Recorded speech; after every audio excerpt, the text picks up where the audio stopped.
The November air bit through Jack Tierney's worn work jacket as he guided the wrecking ball operator via radio. The gray sky matched the weathered exterior of Detroit Mercy Hospital, a once proud institution now condemned to rubble. The economic downturn had claimed another victim, and Landmark Demolition had won the contract to clear the 5-story building for a developer with grand plans that would likely never materialize.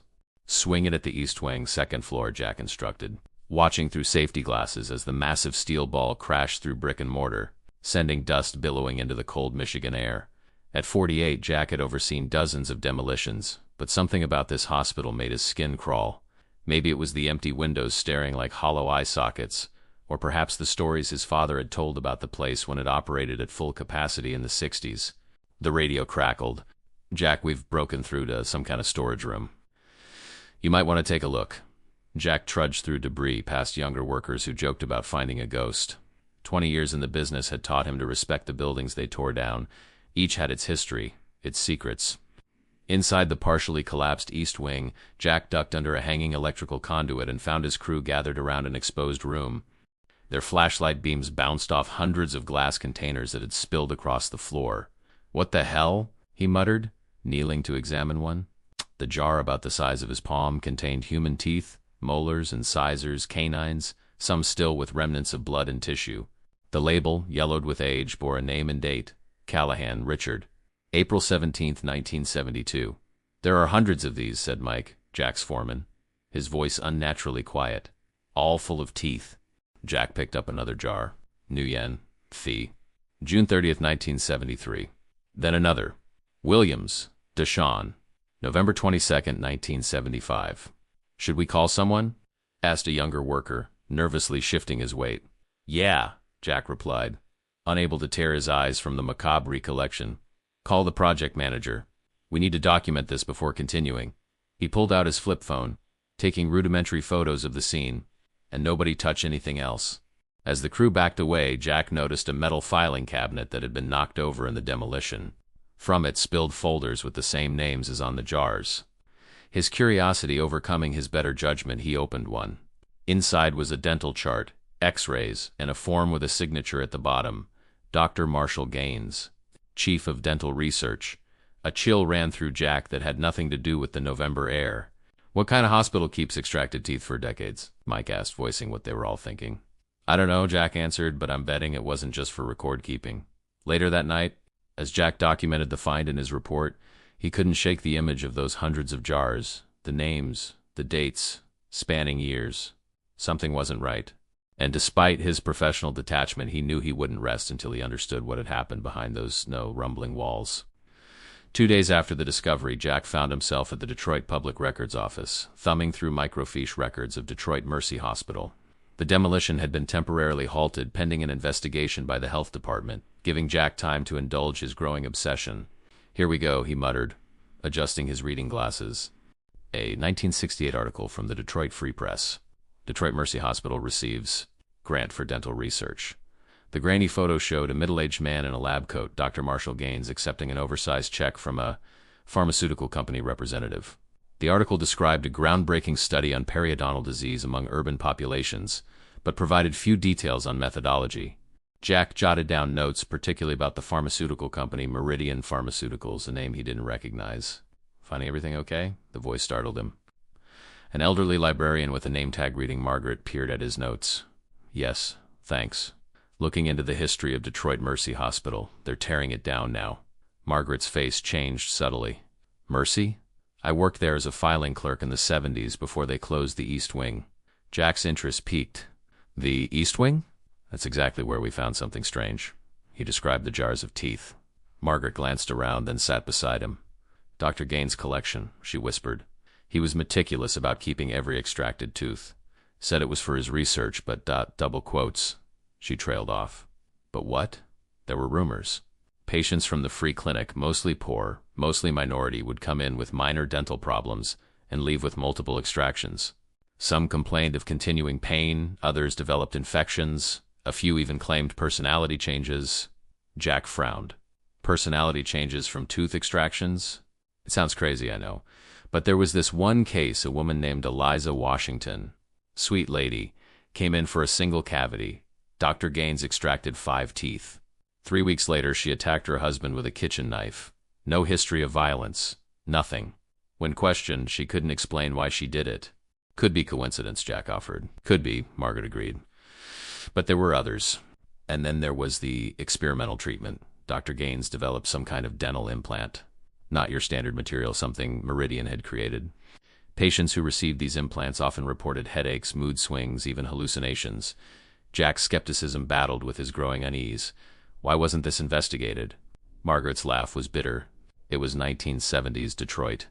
Poor people complaining about a respected doctor backed by corporate money. Nobody listened. Eventually, they closed the East Wing, citing budget cuts. Dr. Gaines continued his work somewhere else. The rumors faded. As Jack left the records office, armed with photocopies and notes, he couldn't shake Margaret's parting words. Be careful, Mr. Tierney.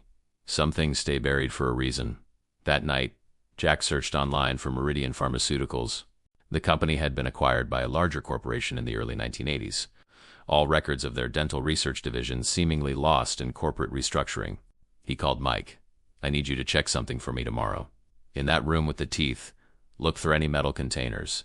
Anything that might have held dental implants. Jack. The health department sealed that area. Just look through the window. I need to know what we're dealing with. After hanging up, Jack stared at his notes, wondering if he was chasing shadows. But those jars of teeth seemed to stare back at him from his memory, demanding answers. Jack's search led him to Brightview Assisted Living, a modest facility on Detroit's outskirts. According to records, Eliza Washington, now 83, had been a resident for 5 years.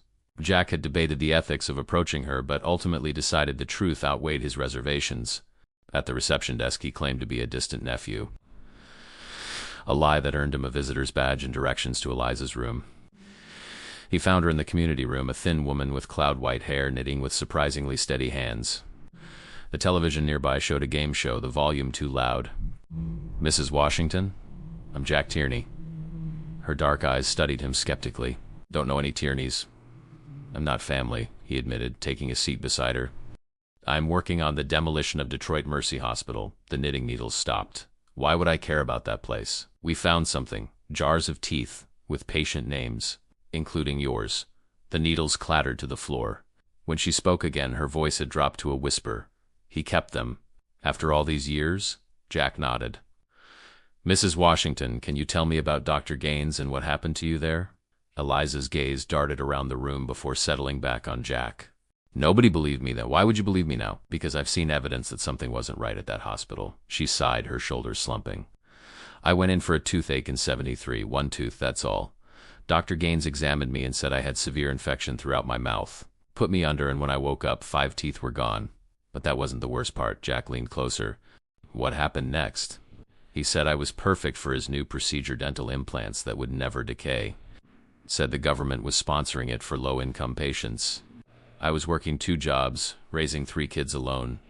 Free teeth sounded like a miracle, and the implants didn't look like normal false teeth. Metal, but not silver, darker, almost blue-gray. The pain started immediately, headaches that wouldn't stop. Then came the voices, whispers at first, then louder, telling me to do things. Jack tried to keep his expression neutral, things like attacking your husband. Eliza's eyes widened. You know about that? Yes, I couldn't stop myself. It was like watching someone else use my body. Tears welled in her eyes. After they arrested me, a court-appointed dentist removed the implants. The voices stopped. The charges were dropped eventually, temporary insanity. But my husband took the kids and left. Can't blame him. Did you ever find out what was in those implants? The dentist who removed them said they were like nothing he'd seen before. He sent them for testing, but I never heard results. Probably disappeared like everything else connected to that place. Jack showed her his notes. Did you know other patients with similar experiences? Eliza nodded slowly. There was a support group briefly. Maybe 12 of us. All had those strange implants. All experienced ... changes. Some worse than others. Do you remember any names? Most are dead now, but Richard Callahan might still be around. He was younger than most of us. Had the most severe reaction, claimed the implants let him hear other people's thoughts. Ended up in Woodward Psychiatric for a while. Jack wrote down the name. One last question, Mrs. Washington. Did Dr. Gaines ever explain why he kept the extracted teeth? He said something once about biological compatibility. that our original teeth contained information necessary for the implants to work properly. She shuddered. I always felt like he was ... experimenting on us. As Jack left Brightview, his skepticism was fading. Either Eliza Washington was suffering from elaborate delusions, or something genuinely sinister had occurred at Detroit Mercy Hospital, something that powerful interests had managed to bury for decades. His phone buzzed with a text from Mike. Found metal case in sealed room. Labels match some jar names. Health Dept taking everything tomorrow morning. Jack accelerated toward the demolition site. He needed to see that case before the evidence disappeared forever. The security guard at the demolition site knew Jack well enough to wave him through without question, despite the late hour. Yellow caution tape surrounded the east wing, with an official health department notice prohibiting entry. Jack ducked under the tape, flashlight in hand. "Mike?" he called softly. A beam of light answered from inside the partially demolished structure. "Over here. You shouldn't be doing this, Jack." Jack found his foreman standing outside the sealed room, looking nervous. Through the cracked doorway, Jack could see the jars had been organized on plastic tarps, cataloged with evidence markers. "Where's the case you mentioned?" Mike pointed to a metal container about the size of a small suitcase, visible just inside the doorway. "I didn't go in. Just spotted it when they were cataloging things." Jack's flashlight illuminated the case's label, Phase 2 prototype implants compatibility testing required. Below was the Meridian Pharmaceuticals logo. "I need to see inside that case," Jack muttered. "They'll arrest you for tampering with evidence. Then keep watch." 5 minutes. Mike cursed under his breath but moved to a position where he could see both the site entrance and the hallway. "Make it 3 minutes." Jack carefully edged into the room, avoiding the arranged jars. The case was locked, but the demolition had damaged the hinges. With his pocket knife, he pried it open enough to shine his light inside. Nestled in custom-cut foam were 12 dental implants, each in its own compartment with a corresponding patient name. The implants themselves were unlike any Jack had seen, not porcelain or standard metal, but a dark blue-gray alloy with an almost iridescent quality when his flashlight hit them at certain angles. Beside each implant compartment was a small vial of liquid and what appeared to be electronic components no larger than grains of rice. Jack quickly photographed the contents with his phone, then noticed a thin folder tucked into the case lid. He removed it and found a single page of notes. The letterhead showing Meridian Pharmaceuticals and Project Whisper in bold type. The handwritten notes were in cramped, technical language, but certain phrases jumped out. Neural interface successful in 8/12 subjects. Transmission range increased to 400 meters. Subjects report increased sensitivity to electromagnetic fields. Unexpected side effect. Cross-communication between subjects at close range. Recommend termination of urban testing. Rural isolation preferable for Phase 3. The final line underlined twice. Defense Department requirements exceeded. Proceed to military application testing, Jack. Mike's urgent whisper cut through his concentration. "Someone's coming." Jack hastily photographed the document, returned it to the case, and backed out of the room. He and Mike barely made it around a corner before flashlight beams swept the hallway. "Someone's been in here," a male voice said. "The case is disturbed." "Secure everything tonight," replied another voice. "Transport team arrives at 0600 hours." Jack and Mike remained frozen until the voices faded, then crept toward a side exit, emerging into the cold night air 2 blocks from Jack's truck. "What did you find?" Mike asked once they were safely away from the site. Jack stared at the road ahead, his mind racing. Evidence that the U.S. government was testing neural interface technology disguised as dental implants on unwitting Detroit citizens in the 1970s. Mike's laugh died when he saw Jack's expression. "You're serious? Those weren't normal dental implants. They were some kind of ... receivers, or transmitters, designed to interface directly with the human brain through the dental nerves. That's impossible. Not in the 70s. I thought so too." Jack pulled over and showed Mike the photos of the case contents and the document. "But this explains the voices Eliza Washington heard, the personality changes. They were literally putting mind control devices in people's mouths." "Jesus," Mike whispered. "But why keep the teeth?" The notes mentioned compatibility. "My guess is they needed the original biological material to calibrate the implants to each specific patient. That's why Gaines kept every extracted tooth labeled with the patient's name." "So what now? Go to the press?" Jack considered this. With what? Photos of dental implants and secondhand testimony from an elderly woman. "We need more. We need Richard Callahan, and anyone else who received these implants. And we need to know where the program went after Detroit Mercy shut down." As they parted ways, Jack couldn't shake the feeling that he'd stumbled onto something far larger and more dangerous than a forgotten research project. The health department team hadn't looked like typical civil servants. They moved with military precision. He drove home through Detroit's empty streets, constantly checking his rearview mirror, wondering if he'd just made himself a target by uncovering a decades-old government secret that had been buried in the ruins of a forgotten hospital. Woodward Psychiatric Hospital stood on the outskirts of Detroit, a collection of red brick buildings surrounded by meticulously maintained grounds. Once a sprawling institution housing thousands, it had downsized in the deinstitutionalization era, now serving primarily as an outpatient facility with one residential wing for long-term patients. Jack approached the reception desk, having rehearsed his story carefully. "I'm looking for a patient who might still be here, Richard Callahan. I'm working on a family genealogy project." The receptionist, a young man with trendy glasses, typed the name into his computer. "I'm not authorized to confirm if specific individuals are patients here." Jack had anticipated this. "I understand. Could I perhaps speak with Dr. Levinson? I believe he treated Mr. Callahan in the 1970s. Dr. Levinson retired 15 years ago. Is there anyone who's been here since the 70s? It's really important for our family history." The receptionist's expression softened slightly. "Well, Nurse Winters has been here forever. She might remember. I'll see if she's available." 20 minutes later, a silver-haired nurse with sharp eyes approached Jack in the waiting area. "I'm Nurse Winters. You're asking about Richard Callahan?" "Yes, I'm trying to trace—" "Save it," she interrupted. "You're not family. Callahan never had visitors except those government types in the early days." Jack blinked, caught off guard by her directness. "Government types?" Nurse Winters studied him. "Why are you really looking for Richard?" Jack decided honesty might be his best approach. "I'm working on the demolition of Detroit Mercy Hospital. We found evidence of experimental dental implants from the 70s. Richard Callahan was a recipient." Something flickered in her eyes, recognition, then caution. "Follow me." She led him through security doors to an enclosed courtyard where several elderly patients sat bundled against the cold.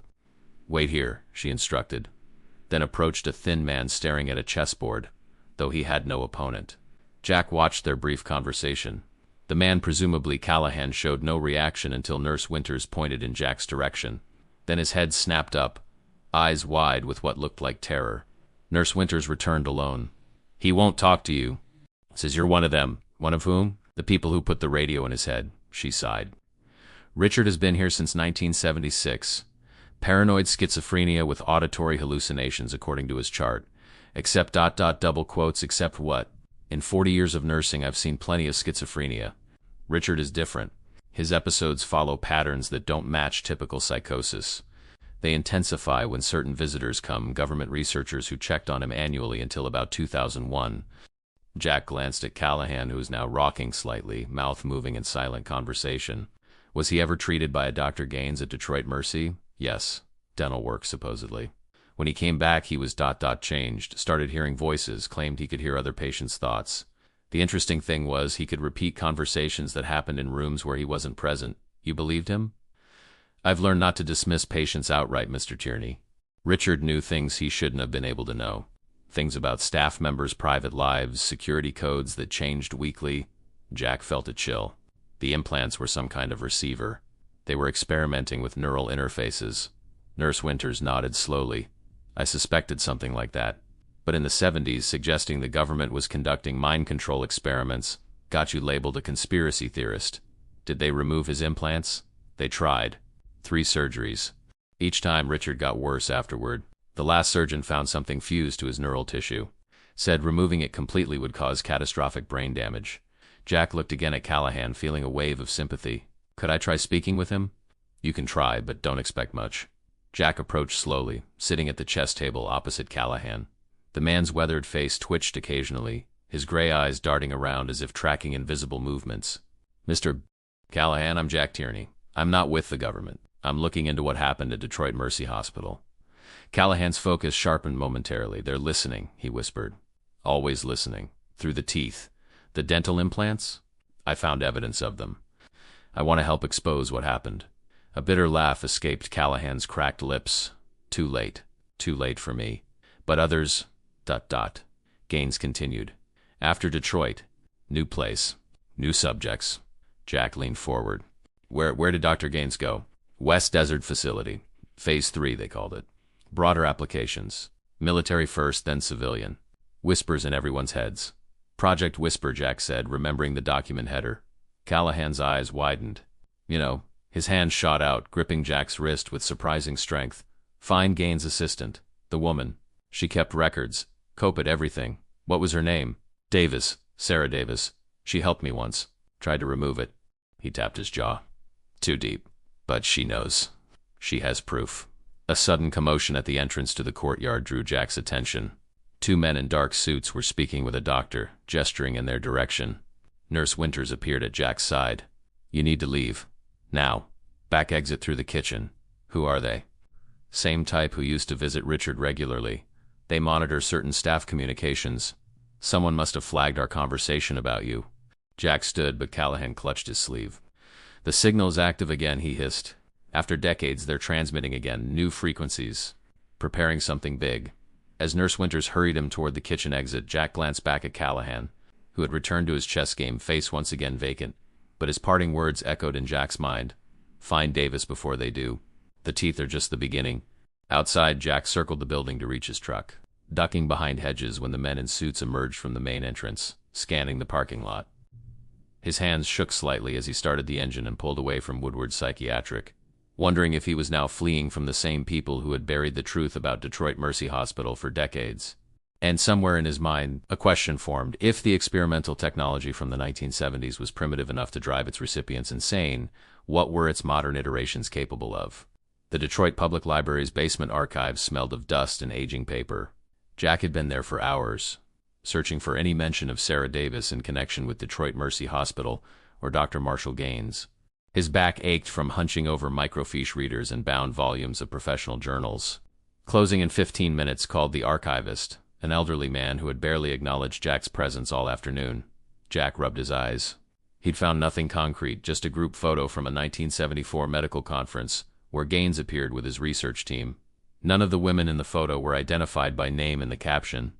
As he gathered his notes, a young woman approached his table. Excuse me. Are you Jack Tierney? Jack tensed. Who's asking? I'm Lisa Winters. My grandmother called me, said you might need help. She showed him her IDIA Wayne State University faculty card. I teach medical ethics. Graham thought my resources might be useful. Jack relaxed slightly. Nurse Winters sent you. How did you find me? She said you mentioned researching at the public archives. This was my third stop. Lisa glanced around, then lowered her voice. She also said men in suits were asking about you at Woodward. That's ... concerning. It's worse than that. They took Richard Callahan, claimed he needed specialized treatment. Graham said it's the first time in 40 years they've removed him from the facility. Jack felt a cold weight settle in his stomach. Because he spoke to me. Possibly. Let's not talk here. Lisa nodded toward the exit. My office at Wayne State. It's more private. 30 minutes later, they sat in Lisa's cluttered university office, surrounded by books on medical ethics and research abuses. The campus was quiet, most students gone for the evening. My grandmother has told me about Richard Callahan for years, Lisa explained. He's part of why I study medical ethics, the question of how supposedly reputable doctors could experiment on unwitting patients. Have you found anything about dental implants or neural interfaces in your research? Nothing published openly, but there are gaps in the research record funding that disappeared into classified projects. And I have colleagues who study government testing programs like MKUltra. Jack showed her the photos from his phone, the implants, the document mentioning Project Whisper. This is what they were doing at Detroit Mercy, using dental patients as test subjects for some kind of neural technology. Lisa studied the images. This lines up with rumors about CIA and Defense Department interest in brain-computer interfaces in the 70s. But this is the first concrete evidence I've seen. I need to find Sarah Davis. Callahan said she kept records, that she has proof. Lisa turned to her computer. Let me try something. Her fingers flew across the keyboard. If she worked in medical research, she might have published. After several searches, Lisa sat back. Nothing under Sarah Davis in medical or dental journals from that period. Either she wasn't publishing or ... that wasn't her real name, Jack finished. Maybe Callahan was confused. Wait. Lisa leaned forward again. Let me try the dissertation database. More typing. Here, Sarah Davis, PhD dissertation, University of Michigan, 1978. Ethical considerations in neurodental research.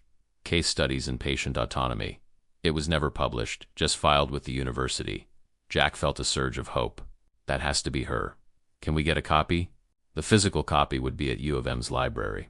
But first, let me see if I can find anything else about her.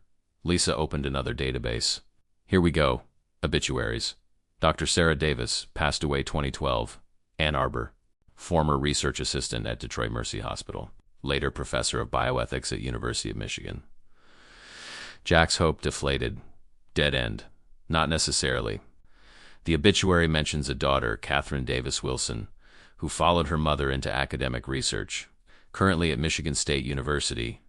Jack checked his watch. Nearly 9 p.m. Too late to contact her tonight. I know Catherine, Lisa said. We've been on panels together. Can call her cell. 10 minutes later, Lisa hung up. She's willing to meet us. Says her mother left extensive records about her time at Detroit Mercy, including journals and research notes she kept hidden for decades. Catherine's been trying to get them published, but no academic press will touch them without corroboration. Which we now have, Jack said, holding up his phone with the photos. There's more, Lisa continued. Catherine says her mother tracked Dr. Gaines after he left Detroit. He continued his research at a private facility in Nevada, funded directly by the Defense Department. The project expanded beyond dental implants to other neural interface methods. Did she know if it's still operational? Catherine wasn't sure. But she said her mother received anonymous threats whenever she tried to publish her findings, as recently as 2010. Jack stood, suddenly aware of how exposed they might be. We should go. Meet Catherine tomorrow. As they left the building, Jack noticed a dark sedan parked across the street, its engine running. Don't look now, but I think we're being watched. Lisa kept walking naturally. My car's in the faculty lot. 1 block east. They turned the corner, then Lisa suddenly pulled Jack into a service alley. Shortcut through the science building. My office isn't the only one with useful resources. The building was nearly empty, just a few graduate students in labs.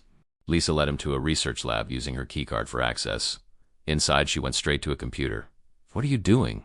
Jack asked. Checking something. She pulled up a program Jack didn't recognize.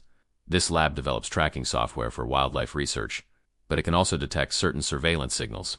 She typed rapidly, then studied the screen. There's an active cellular triangulation happening in this area. In English? Someone's using cell tower data to track a phone in this vicinity. Probably yours. They're using methods typically reserved for law enforcement. Jack pulled out his phone, suddenly seeing it as a betrayal. I should ditch it. No. We can use it. Lisa disconnected from the computer. We'll take my car, but leave your phone in a research vehicle that's heading to our field station tonight. It'll lead them 70 miles north while we drive to East Lansing to meet Catherine. Jack stared at her. You seem very prepared for this situation. Lisa's smile was grim. When your grandmother tells you stories about government medical experiments for 30 years, you develop certain contingency plans. I've studied enough medical ethics violations to know the perpetrators rarely want their work exposed. As they slipped out a back entrance of the science building, Jack wondered what he'd gotten himself into, and how deep the Project Whisper rabbit hole would go. But the image of those jars of teeth in Richard Callahan's haunted eyes drove him forward. Someone had to expose the truth, no matter how dangerous it might be. Rain pounded the windshield as Lisa drove through the darkness toward East Lansing, Michigan State University's campus lights glowing faintly in the distance. Jack dozed fitfully in the passenger seat, exhausted from the day's revelations. The burner phone Lisa had purchased buzzed, waking him. She checked the text message and took the next exit. Change of plans, she explained. Catherine doesn't want to meet on campus. Too many cameras. She suggested a 24-hour diner on the outskirts of town. 20 minutes later, they pulled into the nearly empty parking lot of Gus's all-night diner, a weathered establishment with flickering neon. Inside, a middle-aged waitress directed them to a booth in the back where a woman sat alone, a laptop and stack of folders on the table. Catherine Davis Wilson looked to be in her 50s, with streaks of gray in her dark hair and wire-rimmed glasses that magnified watchful eyes. She studied them carefully as they slid into the booth. You must be Jack, she said, extending her hand. And Lisa, thank you for arranging this. Jack shook her hand. Thank you for meeting us, especially on such short notice. Catherine's expression was grave. When Lisa mentioned dental implants in Detroit Mercy, I knew it was urgent. My mother spent the last decades of her life trying to expose what happened there. I found these at the hospital demolition site, Jack said, showing her the photos on Lisa's tablet. Does this match what your mother documented? Catherine examined the images, her face paling slightly. Yes, Project Whisper. Mom worked as a research assistant to Dr. Gaines from 1969 to 1975. She was told they were developing advanced dental implants. It wasn't until patients began experiencing side effects that she realized the truth. Neural interfaces, Jack said. Catherine nodded. Devices that could send and receive signals directly to the brain via dental nerves. The technology was crude by today's standards, but revolutionary for the time, and completely unethical. Patients never consented to being part of such experiments. What was the purpose? Lisa asked. Initially, military communication. Soldiers could receive orders without radio equipment, even communicate with each other through a central relay. But the Defense Department saw broader application: surveillance, interrogation techniques, even crowd control. Jack remembered Callahan's words. The signal is active again. Catherine's head snapped up. Who told you that? Richard Callahan. He said they're transmitting again, after decades of silence. Catherine opened her laptop. Mom monitored frequencies used by the original implants. After Gaines left Detroit, the signals went dormant. But about 18 months ago, something changed. She turned the screen to show them a graph with signal peaks. These are recordings from 3 former test subjects Mom stayed in contact with. All showed increased neural activity in response to specific frequency bursts beginning in March last year. What does that mean? Jack asked. It means someone reactivated the old Project Whisper network. The question is why, after all these years? Jack thought of the health department team that had arrived with military precision to collect the evidence. Maybe they're preparing for something new. Callahan mentioned Phase 3, broader applications. Catherine pulled a folder from her stack. According to Mom's notes, Phase 3 was the transition from experimental to operational deployment. They needed a certain threshold of subjects with functional implants before the network could achieve its purpose, which was mass influence. Not mind control exactly, the technology wasn't that precise, but the ability to transmit emotional states, basic impulses, even simple commands to multiple subjects simultaneously. Lisa shuddered. How many people received these implants? In Detroit, approximately 200 patients. But after Gaines relocated to Nevada, the program expanded. Mom estimated at least 2,000 subjects nationally by 1985 when she lost access to the data. Jack felt sick. All unwitting participants? Most were. Some later military applications had informed volunteers. But the civilian tests were always disguised as routine dental work, targeting low-income communities where questions wouldn't be asked. We need to go public with this, Jack said.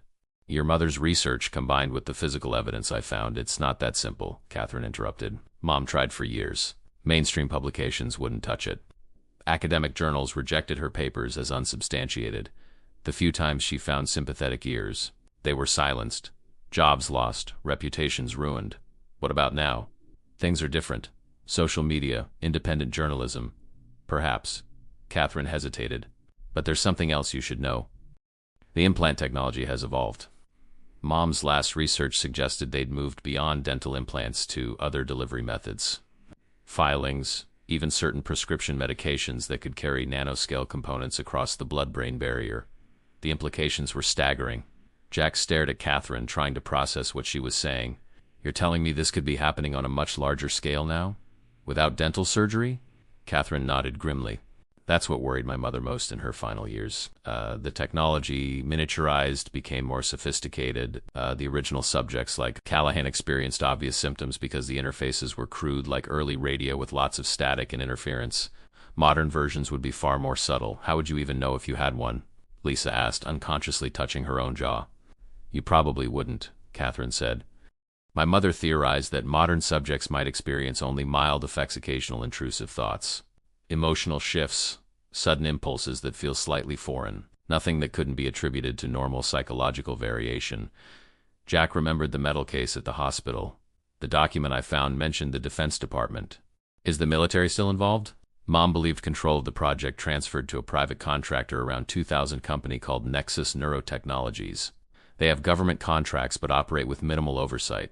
Their public research focuses on treatments for neurological disorders, but their classified work, double quotes, she trailed off.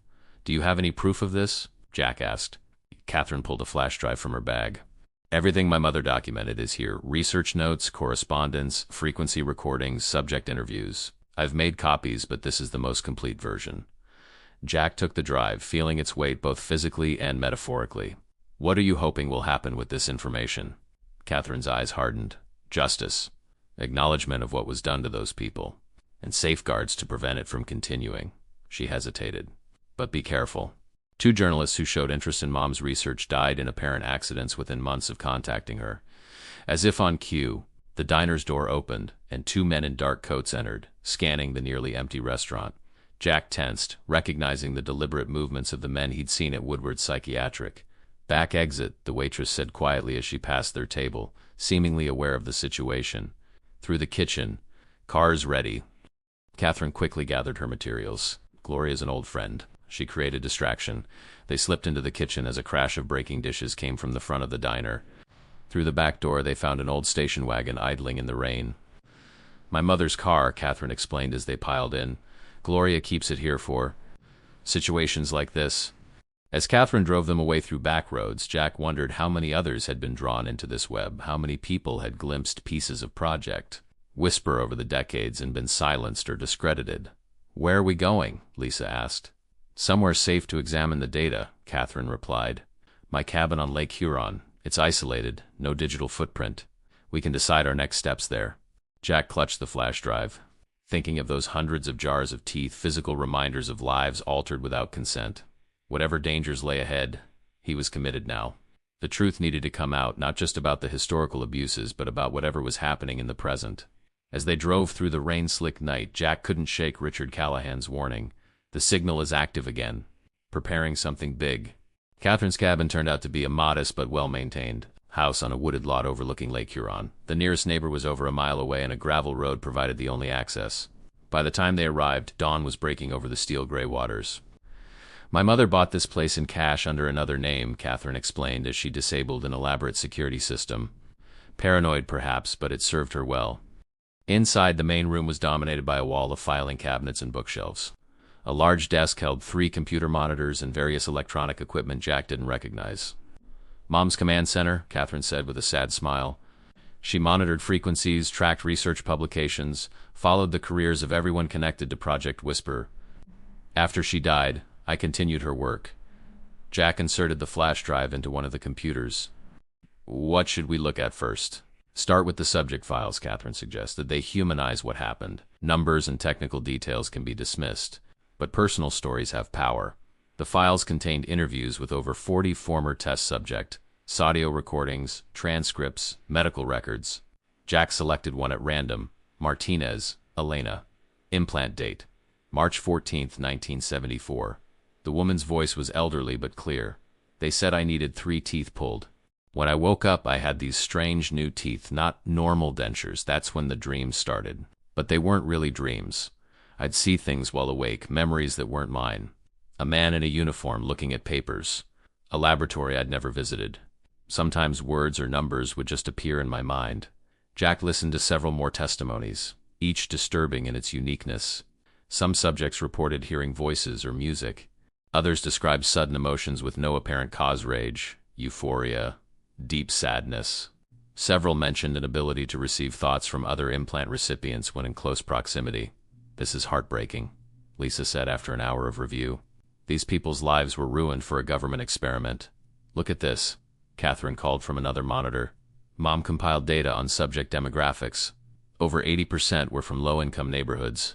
Racial minorities were disproportionately represented. Classic targeting of vulnerable populations. Jack moved to another section of files labeled Technical Specifications. Here were detailed schematics of the implants, showing their evolution from 1969 to 1983.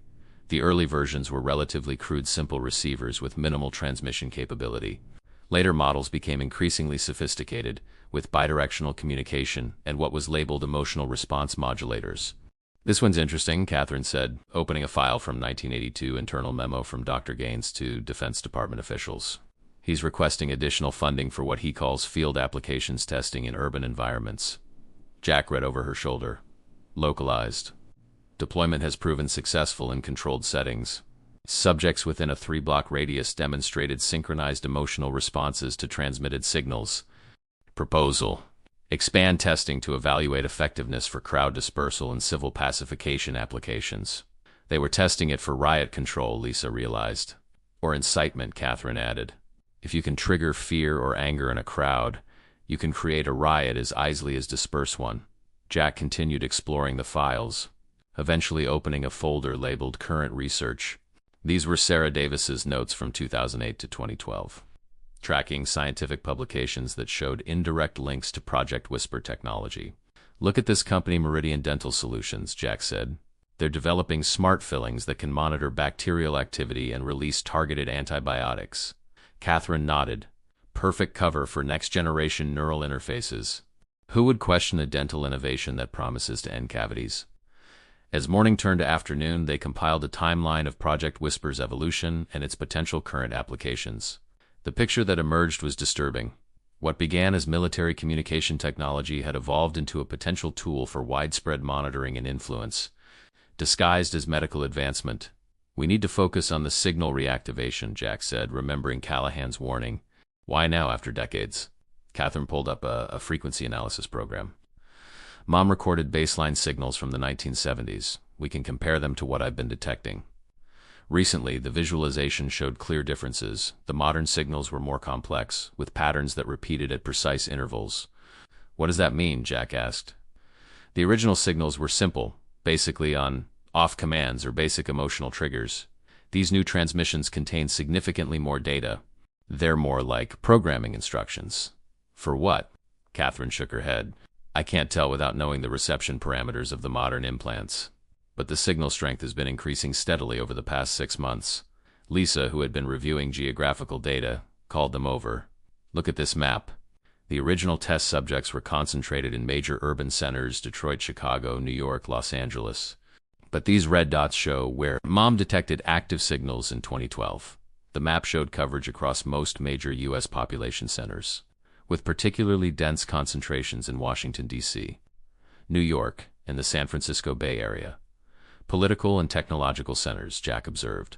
So if you wanted to influence national direction, those would be the places to focus on.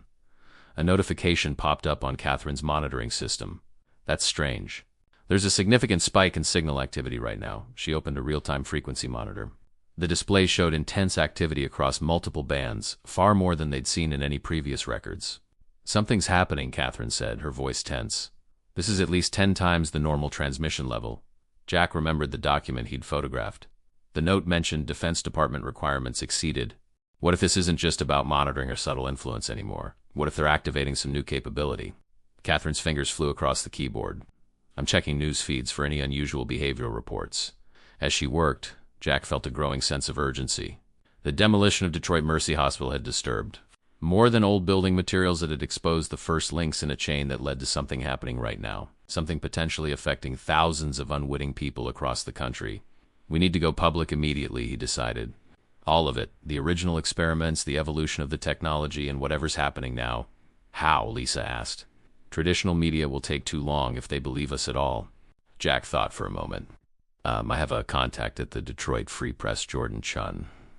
He's young, hungry for big stories. And he runs a popular independent podcast on government overreach. If we give him everything, he can release it through multiple channels simultaneously.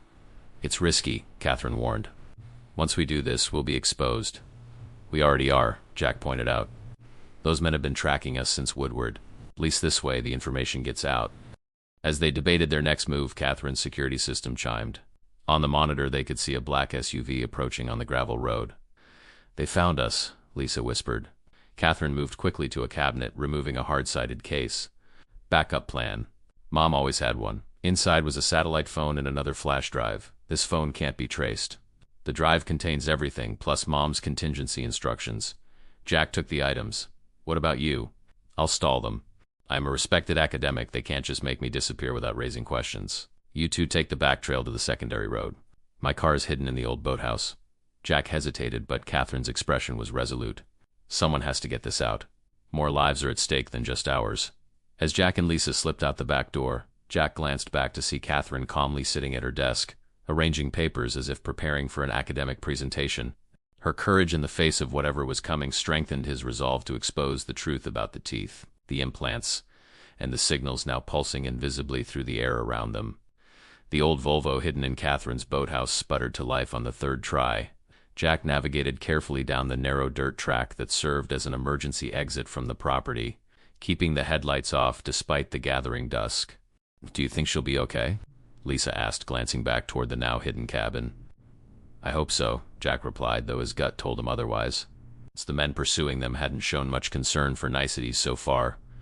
Once they reached the paved county road, Jack accelerated, heading south. "We need to get to Detroit.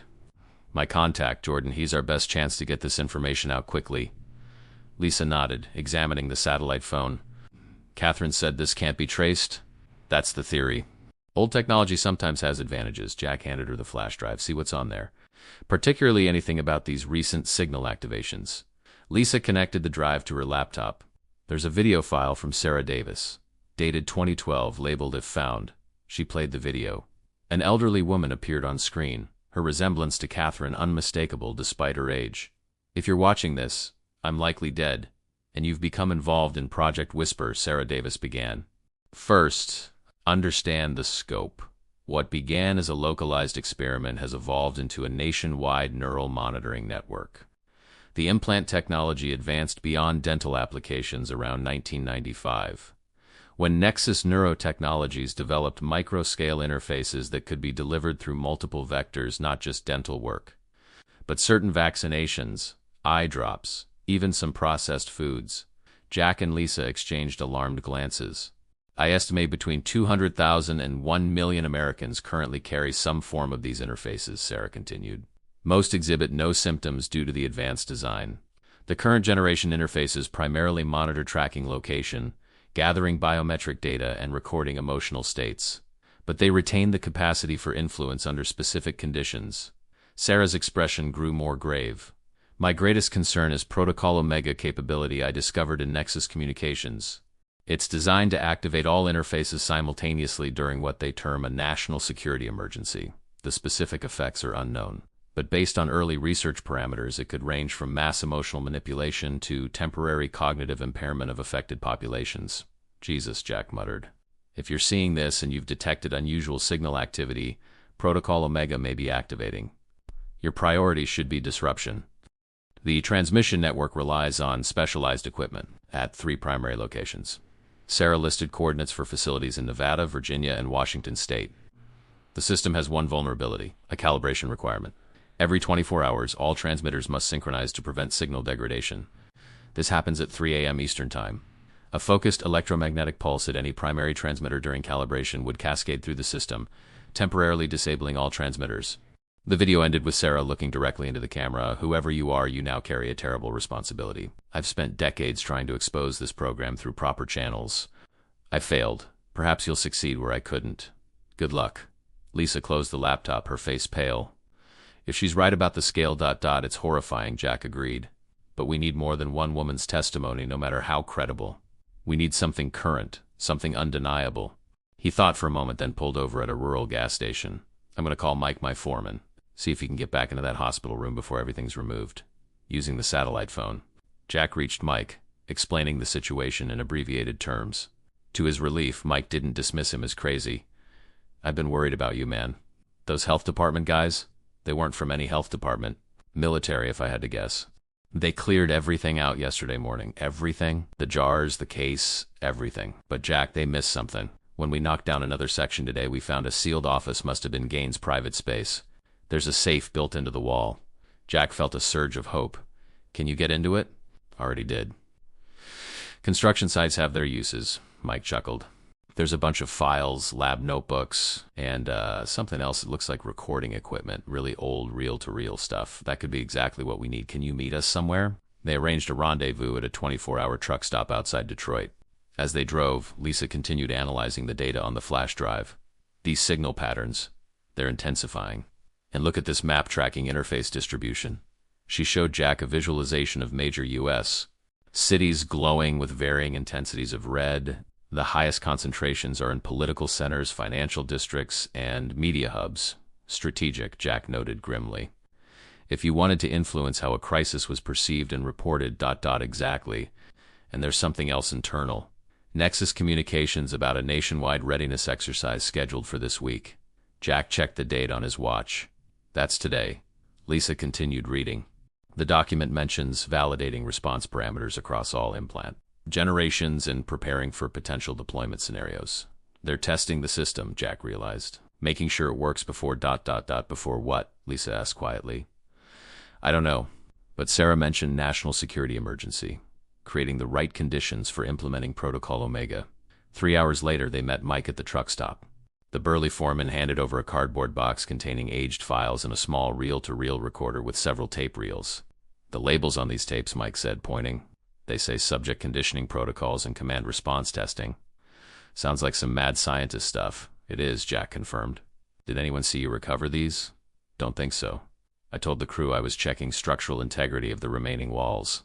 Standard procedure. They transferred the materials to Catherine's car, thanking Mike, who looked troubled.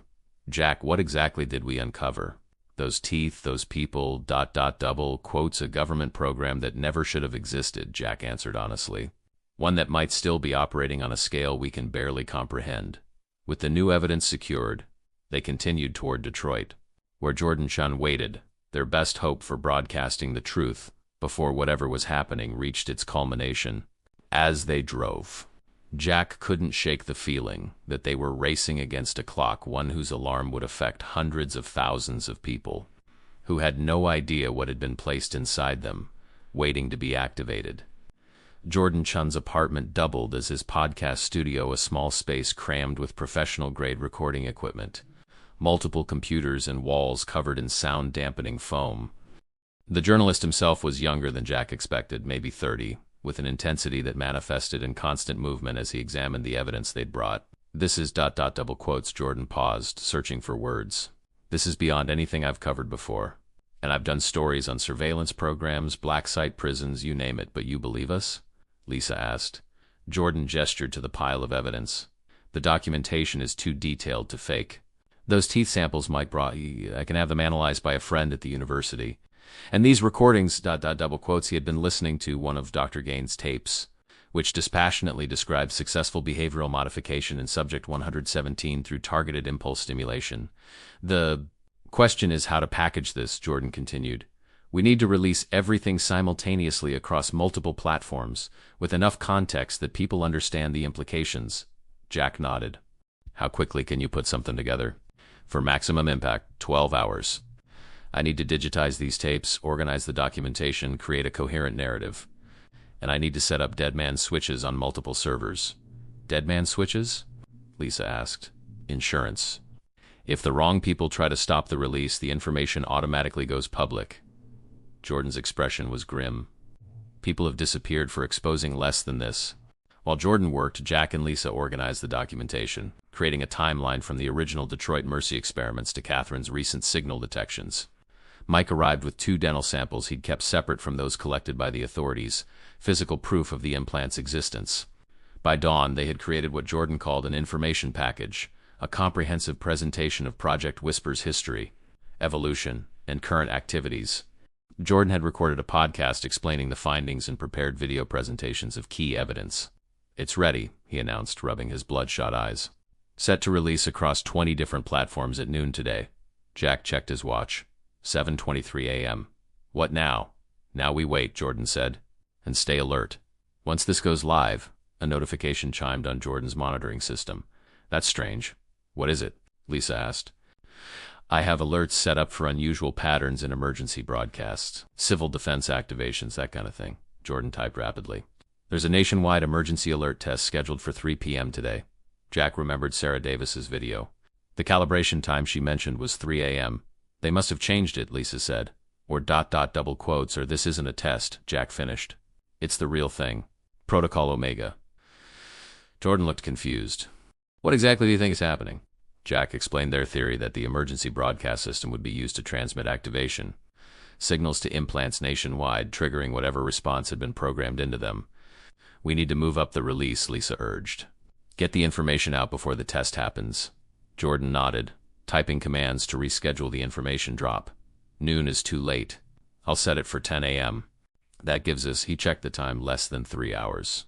Jack's satellite phone rang Catherine's number. He answered immediately. They took everything, she said without preamble, her voice tight. All my mother's research, the monitoring equipment, everything. But they didn't find her backup. She paused. Have you looked at the emergency broadcast schedule? Just saw it. We think it's Protocol Omega. I agree. And there's more. I managed to access Mom's old contacts at the university. There's been unusual activity at Nexus Neurotechnologies. Their entire senior staff was called in last night for what employees are calling a critical deployment phase. We're releasing everything at 10 a.m., Jack told her. Jordan Chun is handling it. Good. I'm driving to Detroit now. If we can't stop the broadcast, we need to warn as many people as possible to shield themselves from it. Shield how? Mom's research suggested that certain frequencies of electromagnetic fields can disrupt the implant signals. Even wrapping your head in aluminum foil might help. It sounds like a conspiracy cliché, but there's actual science behind it for this specific technology. As they spoke, Jordan's security system chimed. On the monitor, they could see 3 black SUVs pulling up outside the apartment building. They're here, Jack said quietly. Catherine, we'll call you back. Jordan moved quickly, initiating his dead man switches. If they stop us, everything still releases in 24 hours. He turned to a secondary computer. But I might be able to push out a preliminary version now. Lisa peered out the window. 6 men entering the building. They're not even trying to be subtle. Jack made a decision. Jordan, get as much out as you can. Lisa and I will buy you time. They left Jordan working frantically and headed down the back stairwell. Jack's plan was simple: create a distraction. Draw the men away from Jordan's apartment long enough for him to complete the upload. In the building's parking garage, Jack and Lisa split up, each taking different exits. Jack headed for his truck, making sure to be visible to the security cameras. As expected, 2 of the men spotted him on their monitoring equipment and pursued. Jack led them on a brief chase through downtown Detroit, eventually doubling back toward the hospital demolition site. There, amid the partially demolished ruins of Detroit Mercy, he hoped to lose them in the maze of construction equipment and debris. As he maneuvered through the site, his phone buzzed with a text from Lisa. 3 following me. Jordan says upload at 40%. Jack weaved through concrete barriers and piles of rubble, eventually concealing his truck behind a bulldozer. He continued on foot, using his knowledge of the demolition layout to his advantage. The sound of a news broadcast caught his attention. In the construction trailer, a small television was showing a breaking news alert. Unverified reports of government mind control program go viral. Jordan had succeeded in releasing at least part of the information. On screen, images of the dental implants in Detroit Mercy Hospital appeared, along with fragments of Dr. Gaines' notes. Jack's moment of triumph was short-lived. A sharp pain exploded in his shoulder, spinning him around. One of the pursuing men stood 20 yards away, pistol raised for a second shot. Jack dove behind a concrete pillar as another bullet ricocheted off the metal siding. This was no longer about containment or intimidation. They were shooting to kill. His satellite phone vibrated. Catherine, Jack, are you seeing the news? A little busy right now, he gasped, wincing at the pain in his shoulder. Jordan got it out, only partially. Listen, the emergency broadcast is being moved up. It's happening at noon, not 3 p.m. Jack checked his watch. 11:23 a.m. Less than 40 minutes. What can we do? I'm at the WXYT radio transmission tower. Mom's notes indicated that a powerful enough electromagnetic pulse near any major broadcast node would disrupt the Protocol Omega signal chain. I'm setting up a device she designed. By yourself. Catherine, they'll have security. Already handled. But I need time. The device takes 30 minutes to charge. Her voice was calm, determined. Can you keep them busy? Maybe call attention to what's happening, Jack thought quickly. The construction site has a PA system for safety announcements. It broadcasts to all the surrounding blocks. I can use that. As Catherine worked to disrupt the signal and Jordan continued uploading their evidence, Jack would create his own broadcast warning as many people as possible about what was coming. Clutching his bleeding shoulder, Jack made his way toward the construction office. Behind him, he could hear his pursuers coordinating their search. The clock was ticking down to noon, to whatever Protocol Omega would unleash upon an unsuspecting population. In the end, it had started with jars of teeth, physical evidence of a program that had evolved. From crude dental implants to a nationwide network of neural interfaces. Now, decades later, Jack Tierney found himself in a race against time to expose the truth before those implants activated, fulfilling whatever purpose their creators had designed them for. As he reached the construction trailer and powered up the PA system, Jack thought of all those names on the jars: Callahan, Washington, Martinez, the first unwitting participants in an experiment that had grown far beyond what even its creators could have imagined. Whatever happened in the next 30 minutes, their stories would finally be told.